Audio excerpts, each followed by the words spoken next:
I did feel a wave coming towards me and engulfing me and embracing me, a warmth that I've never felt before. Like 15 minutes later, my brother called me and told me my dad just died. It's about the voids that you feel in your heart. You cannot heal them completely, and you're not supposed to. Because that void is you, and it's the love to somebody like your dad or a friend or your family.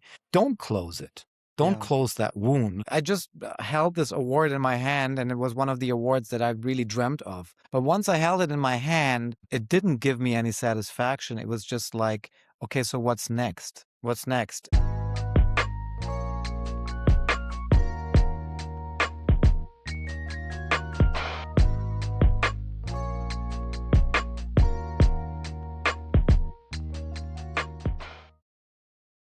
My guest today is Simon Verhoeven. He's a filmmaker, one of the most successful directors in Germany, who recently filmed just won multiple prizes at the German Film Prize. But that's not really what we're here for today. Simon and I have been friends for a very, very long time. Our families go back generations, and we've known each other since before we could actually walk. I have this picture where we're both babies lying, and I think in your backyard. I remember very vividly. Yeah. And both of us had our fathers passed away fairly recently, and so we share that experience, as well as also our moms are in their 80s and dealing with aging, and we want to talk about that today, as well as also what we then pass on to our children at the same time. Welcome to the Midlife Remix. Great. It's great to talk to you, Stephen. Feels a little surreal, but it's beautiful after 50 years of friendship to come back like this now. Yeah. When my uncle passed away, who was a childhood friend of your dad's, and they were together in movies as children, I went through a lot of photographs, and your mom and dad were a big part of those photos, and I got quite nostalgic about that, and also realized sort of what the gravitas of our friendship is.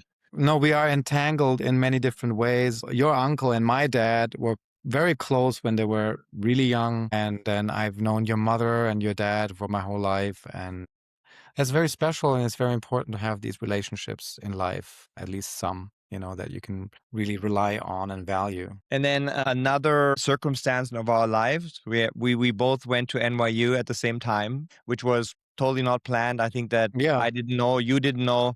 You were in film school, I was in business school. And what were you after back then? What did you think of film was going to give you as a young film student? I never analyzed that much. It's just something that I really wanted to do. I had this fire burning inside to be a filmmaker. My dad, obviously for me, it wasn't that big of a step to make because my mom is an actress and my father is a filmmaker himself, was a filmmaker himself and a writer. So for me, it was very familiar. It was something I grew up with, something I even tried doing when I was little, writing cartoons or coming up with little stories, writing short stories and stuff. So it was always my dream. I never analyzed why. I don't know why, because I love people. I love stories. My dad took me to the movie theater like other kids go to church with their parents every Sunday.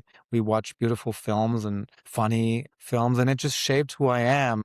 For me, it was always kind of like a religious experience to sit there with the lights going out, going down, and sitting there with strangers, sharing this experience, watching the screen light up. It's almost like, when these jingles came on by Universal or Paramount or whatever, these triumphant music started to play, was always like, God singing to us or God talking to me. It really has this kind of spiritual meaning, movies. And I always thought that's what I want to do. And I'm very happy, very grateful that I actually ended up being able to make a living off it and being able to make movies. I also remember, our New York Times as you being very observant of small things in life that make a good storyteller. And I have this vivid memory of you recalling observing two people talking or whatever it was. All So the I think that time. you always had that. all the time. I mean, and it's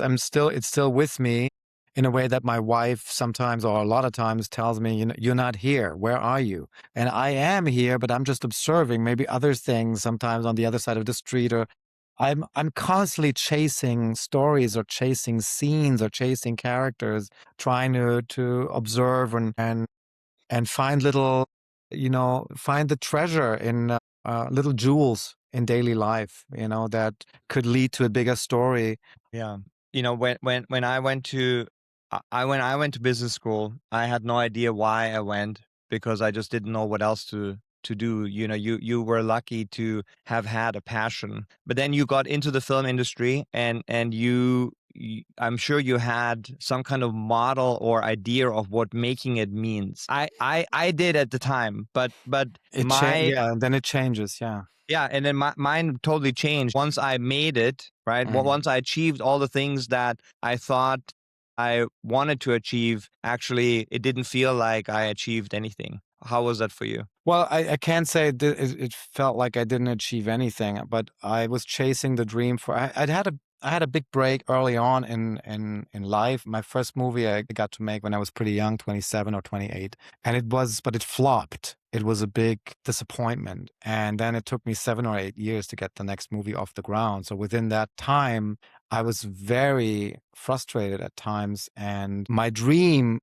it was an obsession of making another film or making a successful film. It was a dream, and I worked very hard and pushed hard for that. And once, it's just interesting, once that happened, and my second movie became a big hit in Germany. It was even remade in different countries in Europe. But then it's like it's so early, it's so quick that you adjust to that. So yeah, now you have that success, and then you're chasing the next one, which is hard in filmmaking, because you're only as good basically as your last movie. You want to stay at that level. So I chased the next one and the next one, and you become entangled in this game and in this race. And it's something I still enjoyed, even though it was nerve wracking. But the work itself made me happy. I mean, I'm happy. Probably I'm privileged to have had work that makes me happy, that fulfills me. But it takes a lot more than just the filmmaking work to make a film. You have to talk to a lot of people. It takes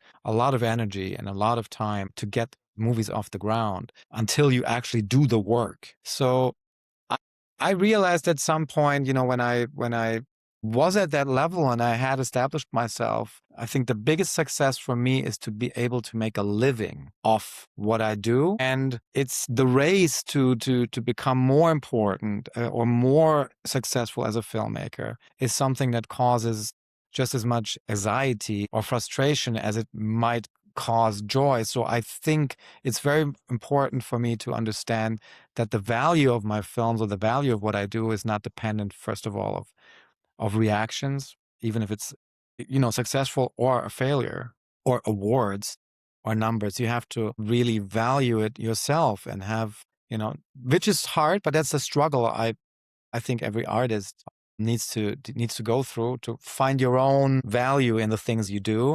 But more than that, ever since I'm a father, and that has become the most important thing, obviously, in my life. The time that I spent with my kids is the most valuable time, and much more important than any kind of goals or any kind of awards. And if you had the gift of being successful to a certain degree with what you do, you realize that that's not going to continue to make you happy. It's not going to confirm you as a person, as much as an interaction with your kids or with your partner, or a time by yourself with friends.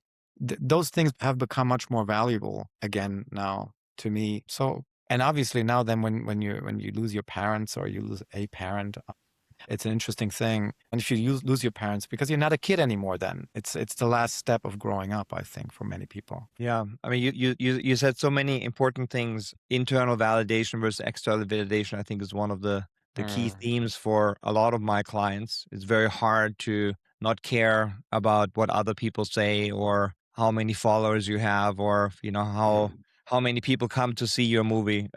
All those things are hard to detach from. But what I really want to zero in on is that you said something changed once your dad died. because I guess, I felt like when my father died and I was at my dad's memorial service, that I had become the patriarch of the family. And, and that's a big word, and that's not what I mean. It's just a label, but really just that I've become the adult. I've become the oldest in the family, and the responsibility that comes with that as now truly being an adult. Is that how you felt? Yeah.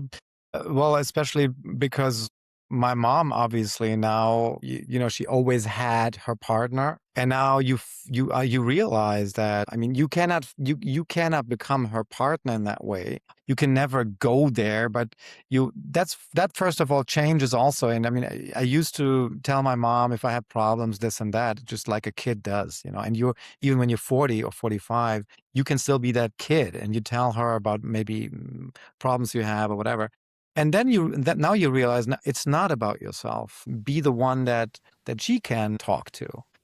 So that's a change, I think. Yeah, I mean, some people might have made that change much earlier in life, but I want to be the person that she can talk to about her pain or her loneliness, and that means being more, becoming stronger and growing up, really. Even though you think with 50 is like, I know it all now. I kind of know how the whole thing works. Nobody can prepare you for that, I find. If you lose your parent and you had a good relationship, there's a void, and that void was just, yeah, it's still surreal to me. Like I'm not erasing. I didn't erase his phone number from my cell phone, because I didn't delete the phone number, because I couldn't bring myself to deleting his name, Papa.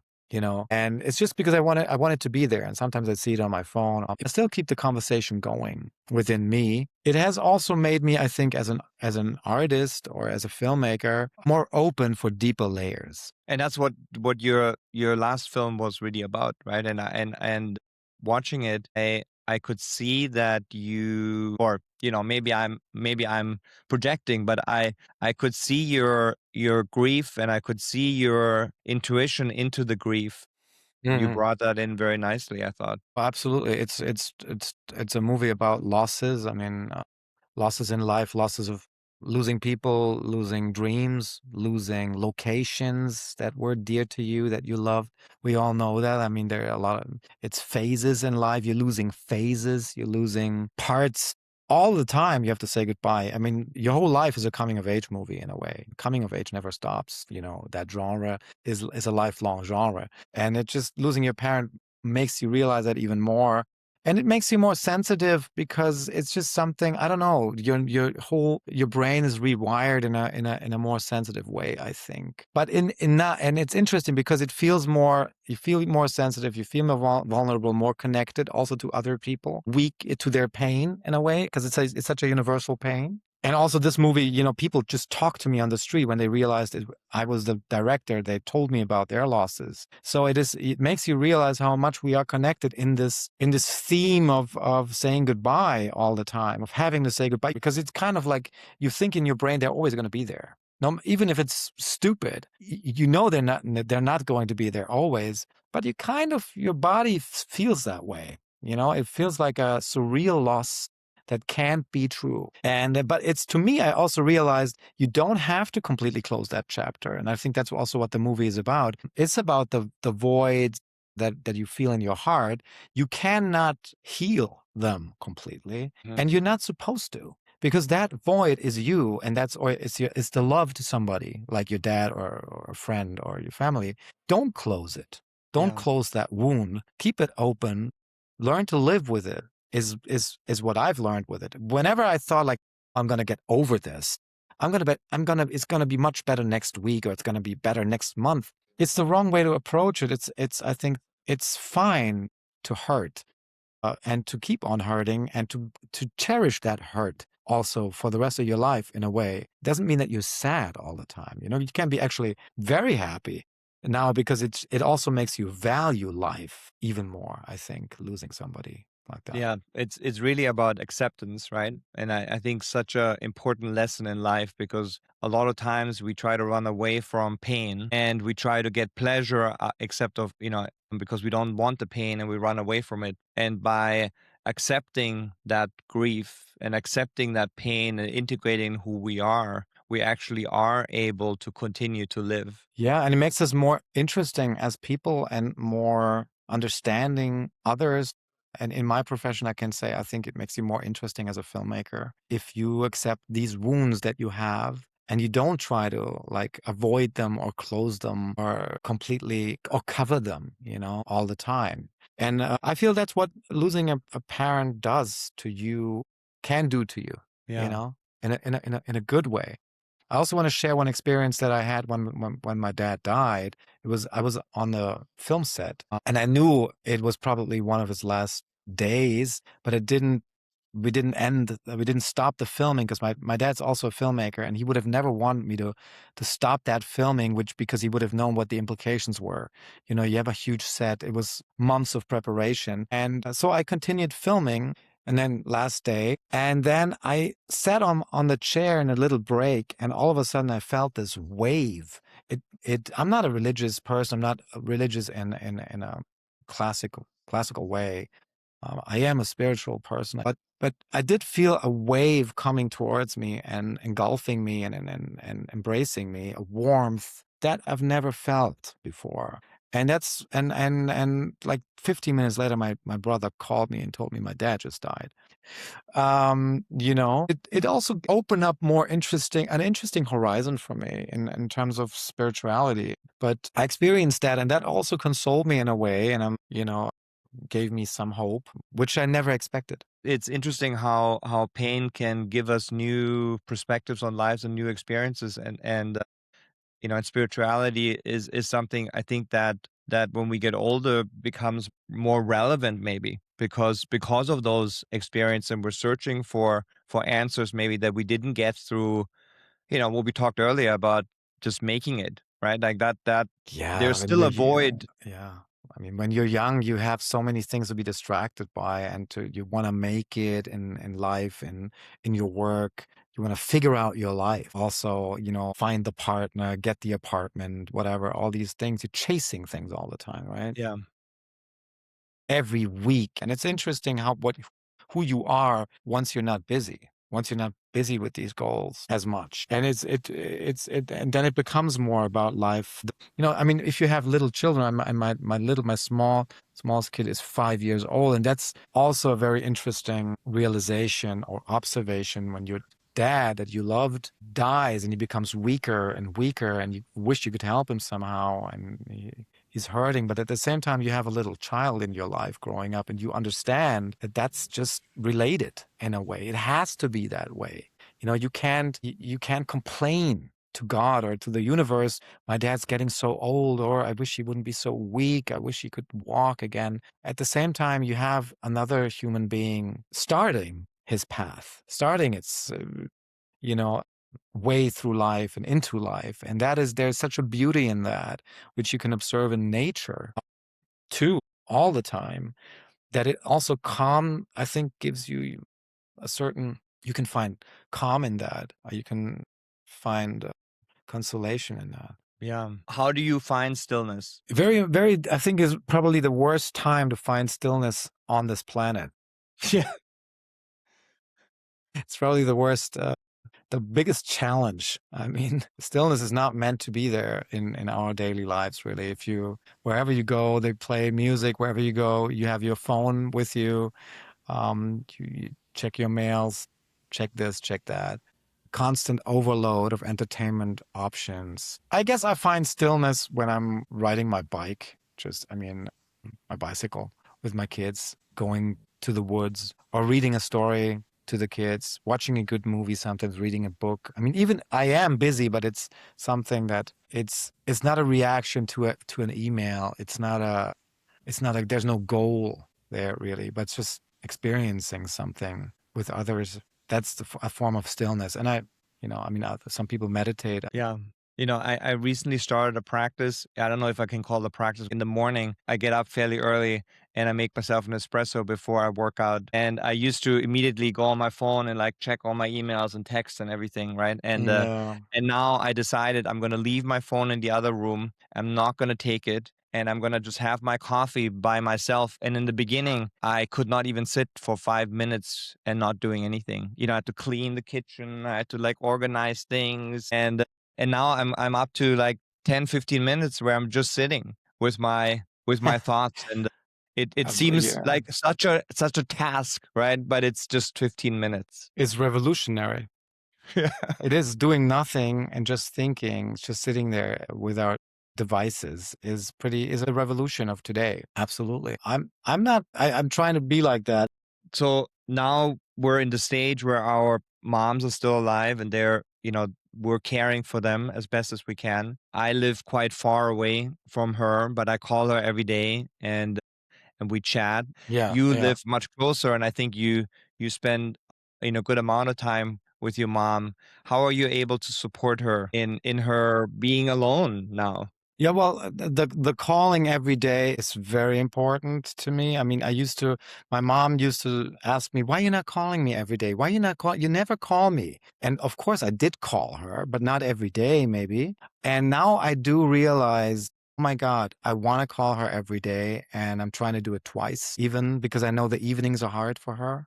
And we do meet. I do visit her with the kids, but you can never. You also need to realize, also need to be humble in what you can actually do. You can't reach that pain for her because I mean, with my mom, it really was a love story, like a fairy tale almost with my dad. That it just worked out for in all on all levels. They worked together. They loved each other more than anything, And I'm not him. I'm the kid. I'm the son who can have conversations with her and give her love and share memories with her. And obviously we have a very close relationships and there's a lot of love between us, but I can never make that go away or really touch the pain. I need to respect that. You can make it better every day a little bit. You can be there. You can show attention, show love, but it's not going to change her Yeah. life. Yeah. I think we can just be present for them. And that's probably the best that we can do, even though, to some extent the relationship changes, right? And so that is a very different relationship than what we've had before. And I think death sort of exacerbates that.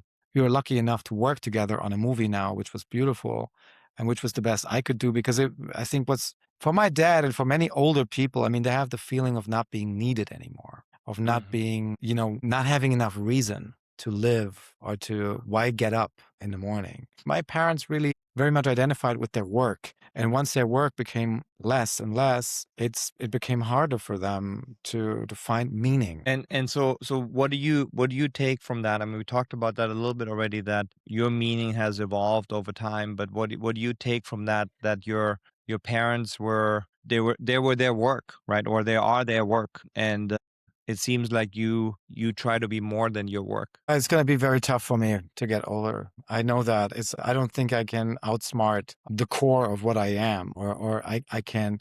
I think I'm going to have very similar problems like my dad. Because in the end, because I have this special profession, which is movie making, which does, even though it involves a lot of frustration or stress, once you get to do the film, and if it's a film you want to do, it does give you the feeling of meaning. It does give you a sense of you're doing something that is you. So that is something I will keep on chasing. Re-identify myself in a new, meaningful way. But it's the task, and that's coming. I know. I mean, as you get older, to find new meaning, to give life new meaning. And I think friendships, relationships, children, being there for your children is probably a great answer, but it's not the only answer. You have to find an answer in yourself somehow.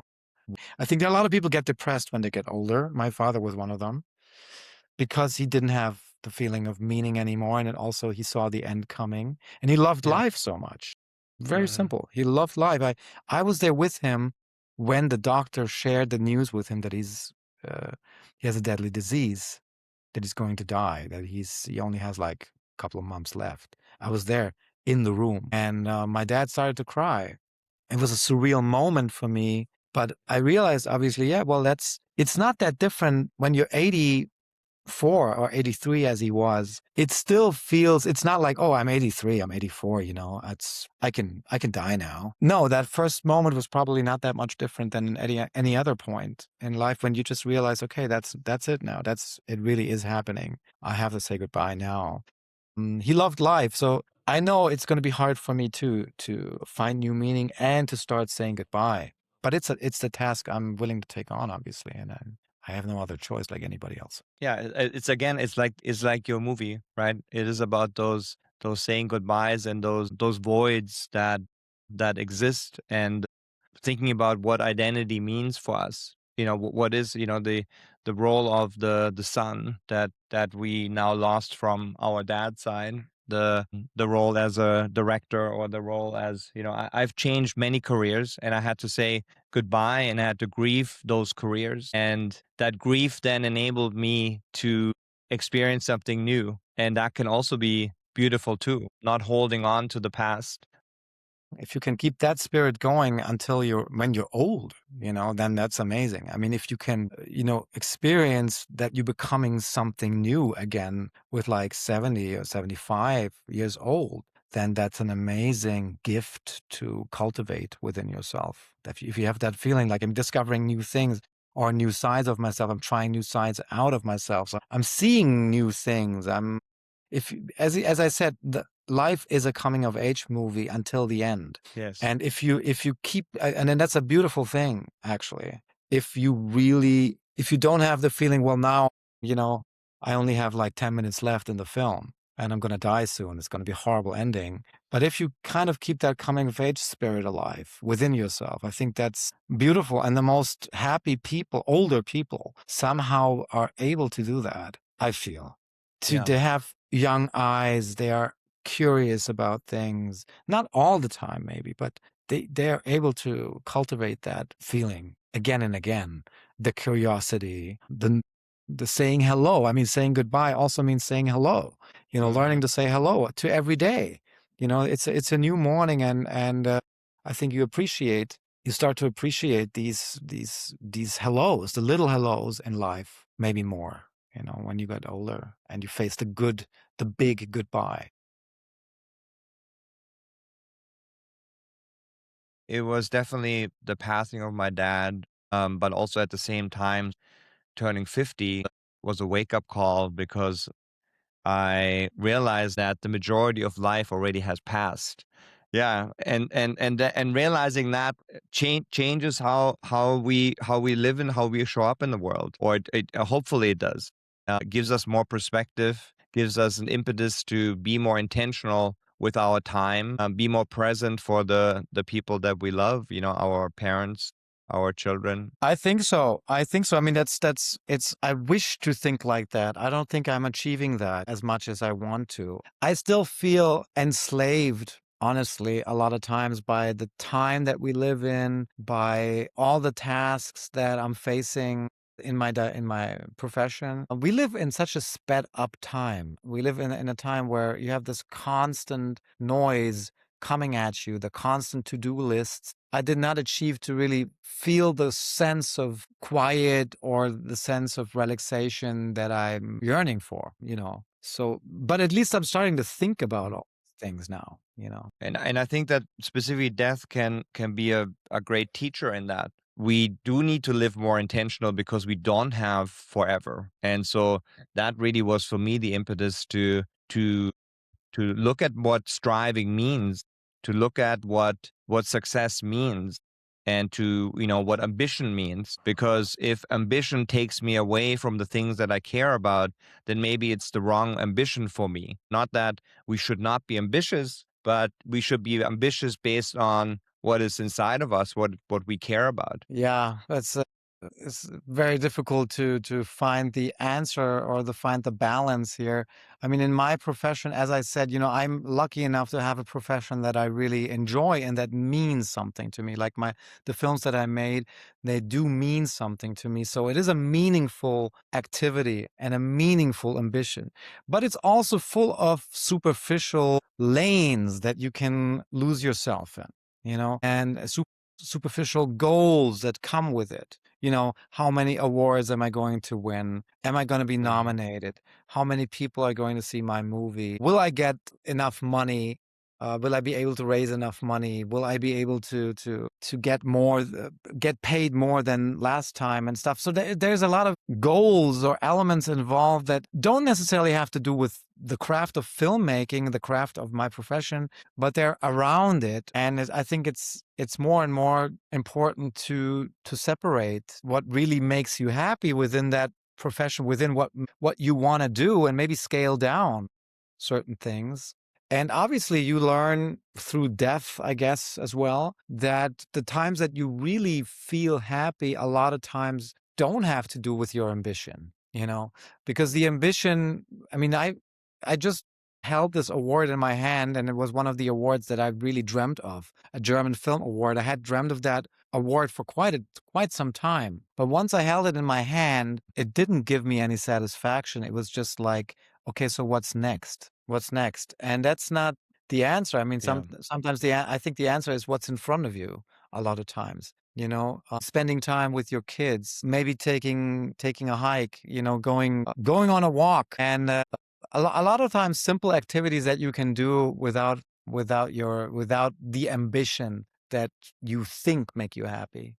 I mean, that's why you started this podcast, I guess. I think you've already ended some chapters in your life, you know, and or changed or transformed, and that's why you are, you know, asking all these questions. You're asking the questions that you've dealt with and that made you change, and now you're asking other guys how they feel about it. And I just realized that it's not, I can't really say that I have changed as much. And it's really not about what's next. It is what is the current moment. What is what is important to you, and to live your life based on those elements. So what do you want to give to your children based on the things that you've learned, that you're hoping for them, and in raising them, you're trying to give to them? I think most of all, I try to make them strong and independent in their thinking, which is very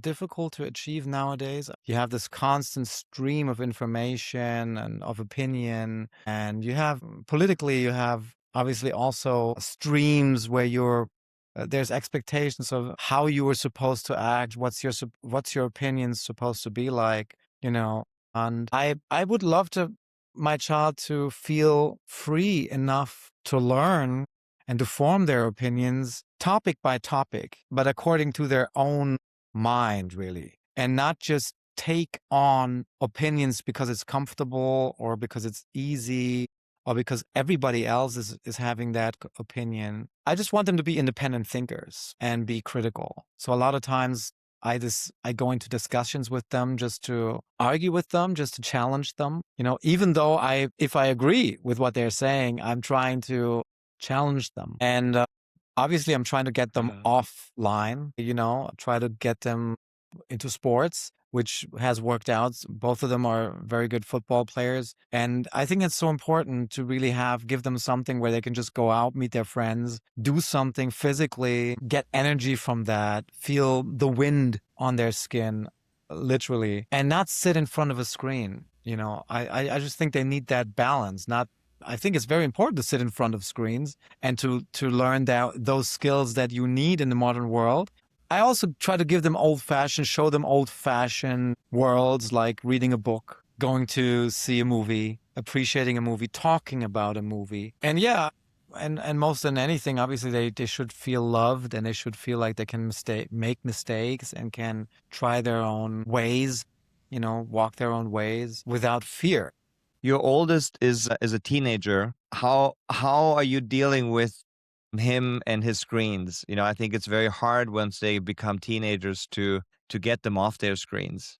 I lose the battles all the time, you know, obviously. And I accept it also because I know how I would have acted as a teenager. Obviously, they're going to, you know, play games. These games are so exciting. I mean, how can you compete with that sometimes? You tell them, go read a book, but then you watch them, how they play in these alien worlds, these amazing landscapes, which is quite different from the Atari console, which I had when I was a teenager. But it's so fascinating. And obviously, they're going to spend a lot of time with that. And during COVID, it also started to become the social hub. And they really started to communicate when they couldn't see each other, they couldn't meet. So I welcome that in a way, but I'm trying to, for me, a lot of times it's also about the level of attention and the attention span. Being a filmmaker, I obviously love when people come together in a theater with strangers sitting in the darkness and really get involved for like 2 hours with another story, another world together and get engaged with that. And I want my kids to have the skills to do that, to really let themselves sink into these experiences. And if you look on Instagram and other social media worlds, it's like fast food, obviously, and you can eat some fast food. You can have things that are 9 seconds long or 4 seconds long, and you just go to the next, but you hardly will remember anything that you did that evening. It's just overkill because you didn't contemplate on anything in a deeper way. And so while I understand that is the modern world and it's not going to change, and some of it is just pure joy too, and it's okay, I want them to have the ability to pay attention for longer than just an Instagram clip, to read a book, to watch a movie, to sit in silence, or to walk through the woods and just be able to enjoy that for 2 hours. Yeah, it's very hard, and as you said, it's often a losing battle because this is the world that we're living in. Maybe we can show them by example, right? By us not being on our device as much, and showing them what presence looks like. I don't know. I mean, there's so many developments happening right now. You obviously also don't want to shield your kids from AI. You want them to learn, be skillful, and to use it for themselves. So it's always a balance of shielding them and protecting them from these elements, and at the same time helping them using these elements for their own life. So in closing, I would like you to briefly reflect upon our conversation and give our listeners 2 things that you would recommend for them to do. I mean, obviously, go watch a movie. That's always my recommendation, because it's hard to make time for everybody. I myself don't go and watch the movies and I later watch them, stream them, but it's not the same, not at all. It's a physical experience to sit in a room together with people you don't know. It's almost a religious experience. So I would definitely recommend that. Read a newspaper that you think is the opposite, promotes the opposite of your own opinion. And don't just do it for like a day or for, like once. Do it for 2 weeks. Just find a newspaper where you go like, where you usually go like, I don't agree with them at all. I found that to be very interesting, because we're obviously we're engulfed by a bubble and by people that we like, and a lot of times we share the same opinions, and I think it's very refreshing and interesting sometimes to read for a longer time, to read something and understand that there are different spins, but you in your own bubble, you also have a spin on things that you believe, and so it's interesting. I think to challenge yourself. Yeah. So that's also another effect, is to maybe, find more common ground with people where the algorithms make it seem that it's impossible to ever even communicate. Yeah, I think that's definitely true, and also not to villainize each other when we have different opinions, because we are able to learn from other people's opinions, and I think that's part of that lesson too. Thanks for this conversation. Thank you, Simon. It was great to have you.